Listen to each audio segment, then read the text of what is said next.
আসসালামু আলাইকুম। হিন্দু ভাইদের প্রতি নমস্কার, অন্যান্য জাতির প্রতি রইল আন্তরিক ধন্যবাদ। আশা করি আপনারা সকলেই ভালো আছেন, এই কামনাই করি। এবং আপনারা যারা কমেন্ট করেছেন আমাদের আজকে, যারা কমেন্ট করেছেন যে গুরুজি ফুলের কড়ি বা ফুল পড়া বশীকরণ মন্ত্র দেন। বশীকরণ, ফুলের কড়ি, ফুল পড়া বশীকরণ মন্ত্র আপনাদের মাঝে উন্মুক্ত করে দিচ্ছি।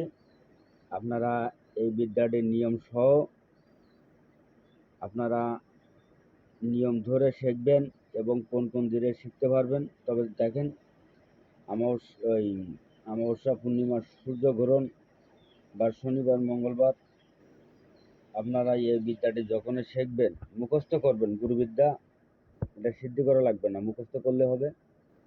তাহলে আপনারা কি করবেন, আগরবাতি, মোমবাতি, গোলাপ জল এবং নিজের গায়ে সেন্ট মাখায় নেবেন।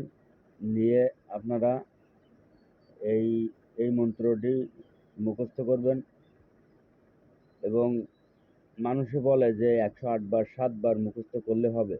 তবে দেখেন, আমি আপনাদের বলি, আজকের যে মন্ত্রটা আপনাদের মাঝে দিচ্ছি, আপনাদের যে যে কয়বার লাগুক, কিন্তু আপনারা মন্ত্রটা মুখস্থ করবেন, যাতে আপনারা যখনই ফুল পড়বেন তখন যাতে মন্ত্রটা বাজে না যায়।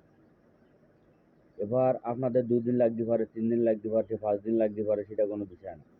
তবে 115 বার, ওই 151 বার আপনাকে মুখস্থ করবেন এই ফুলের কড়ি পড়া মন্ত্র। এটা হচ্ছে বশীকরণ কড়ি ফুল পড়া মন্ত্র। আপনারা 151 বার মুখস্থ করবেন। আর দেখবেন যে আমি বলেছি যে তাই করতে হবে তা না, আপনারা তার বেশি মুখস্থ করতে পারেন।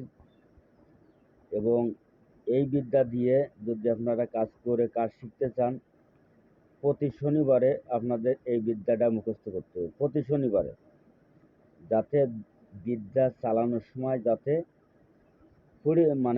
বাজে না যায় বা পড়ে না যায়। যেমন বিদ্যা 40 মনে করেন বাজে গেল, তাহলে কিন্তু আপনার কাজ তো বাজে যাবে। আমি কিন্তু বারবার সব ভিডিও বলেছি। তা আজকে যে বিদ্যাটা দিচ্ছি, অরিজিনাল গুরুবিদ্যা, আপনারা শিখে কাজ করুন।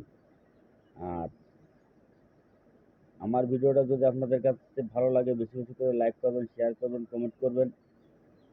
আর আমার থেকে যদি ব্যক্তিগত কোনো কাজ করায় নিতে চান, আমার বাড়ি খুলনা জেলার ডুমুরিয়া থানা 4 নম্বর পূর্ণিয়া ইউনিয়ন। আমার নাম গুরু রিয়াদ কবিরাজ।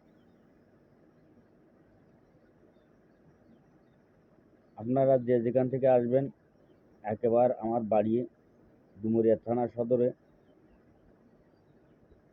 তা আপনাদের মাঝে একেবারে উন্মুক্ত করে দিলাম।